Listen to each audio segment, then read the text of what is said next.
Bonjour et bienvenue dans le mois de l'entrepreneuriat.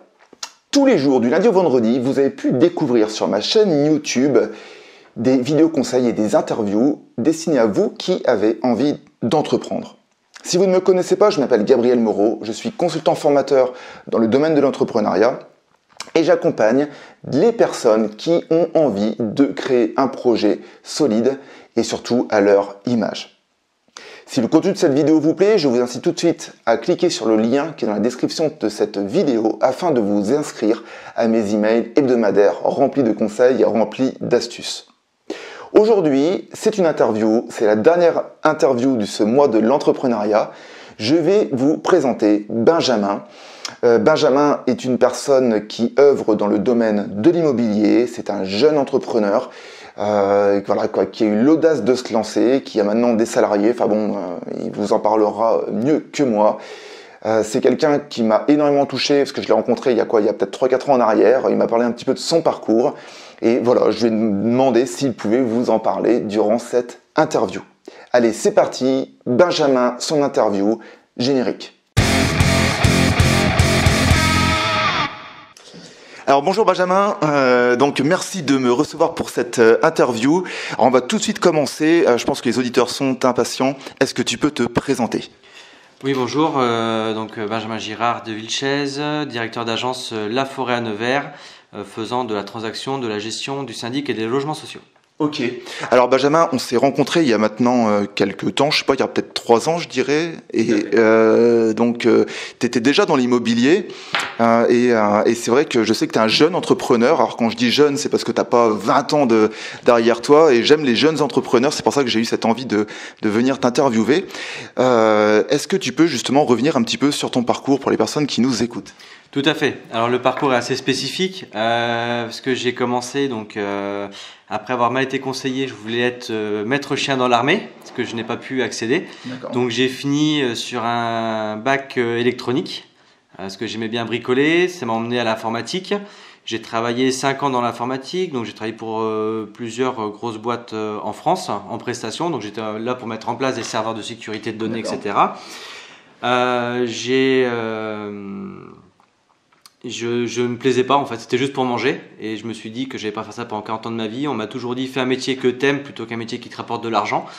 Donc un jour, en me promenant avec ma femme, j'ai vu une bâtisse que j'ai achetée sur un coup de tête. Il y avait 4 murs, un toit, je ne savais pas faire un brin de rénovation, j'ai tout appris sur le tas, j'ai fait 3 appartements que j'ai loués. Ça m'a plu, et un jour je me suis dit mon métier ne me plaît pas, il faut que je change.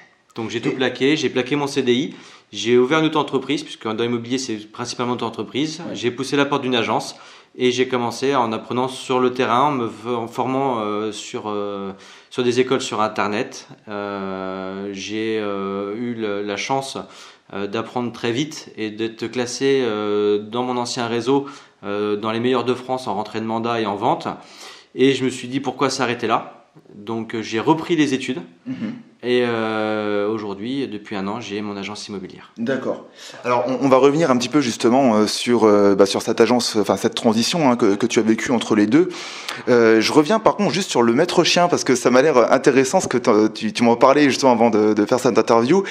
Quel était justement en fait un petit peu dans ce parcours ce déclic justement, parce que ça avait l'air important pour toi à l'époque, et c'est la vie qui t'a emmené dans l'immobilier en fait, alors qu'à cette époque-là, tu savais pas que tu allais aujourd'hui faire ça. Tout à fait. Quand j'étais plus jeune, on m'aurait dit un jour tu seras commercial. J'aurais dit sur 2 questions. Quand j'avais 20 ans, j'avais des dreadlocks, je roulais dans un camion tagué, je partais en vacances. Et aujourd'hui, je suis en 3 pièces à vendre de l'immobilier, à parler argent. Donc comme quoi tout dans la vie est possible du moment qu'on a envie. Pourquoi maître chien ? Parce que j'adore les animaux. J'adorais les chiens. Et en fait, quand j'étais chez moi, en dehors du sport et de l'école, mon plaisir était de me promener avec mon chien et de l'éduquer.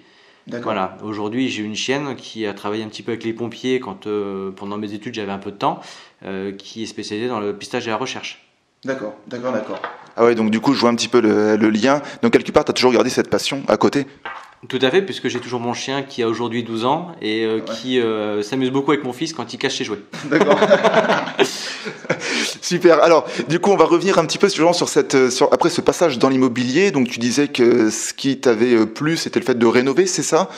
Tout à fait. C'était le fait, j'ai toujours voulu savoir ce que j'étais capable de faire par moi-même et j'ai décidé de rénover sans faire appel à des entreprises. Sachant qu'il y avait tout à refaire, donc j'étais obligé, comme une entreprise, de faire certifier mes installations électriques, les fenêtres, etc. Donc j'ai les certificats de conformité. Donc c'est acheter des livres sur les normes, étudier les normes et appliquer les normes.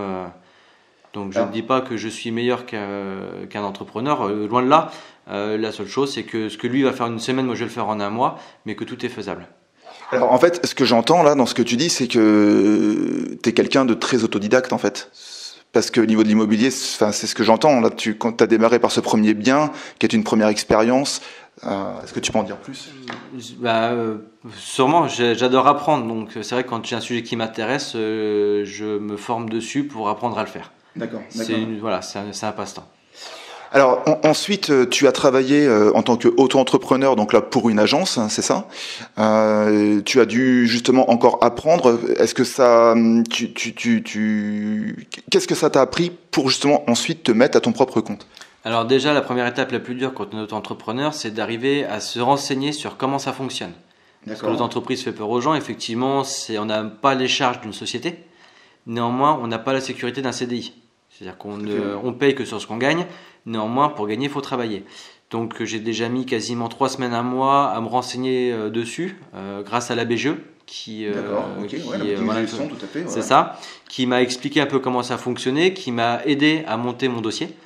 Et de là, je m'étais aussi renseigné pour trouver du travail dans une agence.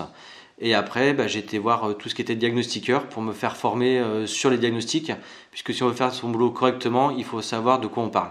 Ouais, je suis complètement d'accord. Il faut quand même avoir une certaine expertise de notre métier, une certaine technicité. Et donc, c'est ce que tu as pu apprendre, je pense, que durant toutes ces années. Ça a duré combien de temps d'expérience, si je puis dire, avant que tu te lances?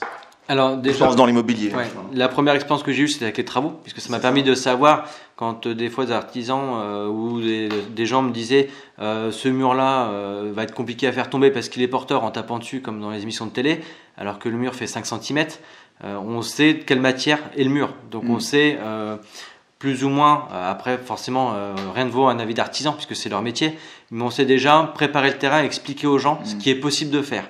Après, j'ai été 3 ans en tant qu'auto-entrepreneur, où j'ai fait des heures pour gagner correctement ma vie, et ce qui m'a lancé après. Mais si je peux le faire pour les autres, pourquoi pas le faire pour moi? Complètement. Est-ce que, alors du coup, là aujourd'hui, tu es donc entrepreneur totalement, en fait, t'es ton propre patron, on peut dire ça comme ça. Qu'est-ce qui, justement, t'a motivé à un moment donné, être vraiment ton propre patron et d'être, je vais dire, cavalier seul, parce qu'aujourd'hui, tu as des salariés en plus, mais qu'est-ce qui t'a motivé? Alors, ce qui m'a motivé, c'est simplement peut-être le problème d'avoir un patron dessus de soi. Ah ouais, d'accord. Toujours avoir le plaisir quand on fait quelque chose et qu'on n'a pas forcément de remerciements, ou quand on fait quelque chose mais que la vision de la personne avec qui on travaille n'est pas la même, c'est compliqué de l'appliquer. Donc j'avais beaucoup d'idées qui n'étaient pas possibles de mettre en place. Je voulais voir ce que ça donnait, et c'est c'était le déclic pour passer étape au-dessus, puisque j'étais déjà auto-entrepreneur, donc déjà partiellement à mon compte, puisque j'avais un contrat avec un client exclusif qui était donc la société immobilière. Je me suis dit, si je veux appliquer et voir si ce que je fais fonctionne, faut que je me lance. D'accord. Et donc aujourd'hui, donc avec l'expérience que tu as là en tant que propre patron, quel est déjà comme ça le bénéfice que tu en retires là, que tu ressens, où tu es content vraiment, où tu te dis chaque jour, je suis vraiment content d'avoir pris cette décision? Déjà, premièrement, la liberté. Puisque du coup, on est libre de faire les horaires qu'on veut, on est libre de s'organiser comme on veut. La deuxième chose, avoir acquis encore plus de connaissances, puisque quand on est négociateur, on n'a pas le droit de monter des compromis. Même si je savais les faire, aujourd'hui, je peux les présenter. Donc on accompagne le client vraiment jusqu'au bout, puisque la seule étape qui est entre nous, au moment où il achète, le compromis et la vente, c'est le notaire. Mais on l'accompagne au maximum, répondre à ses questions.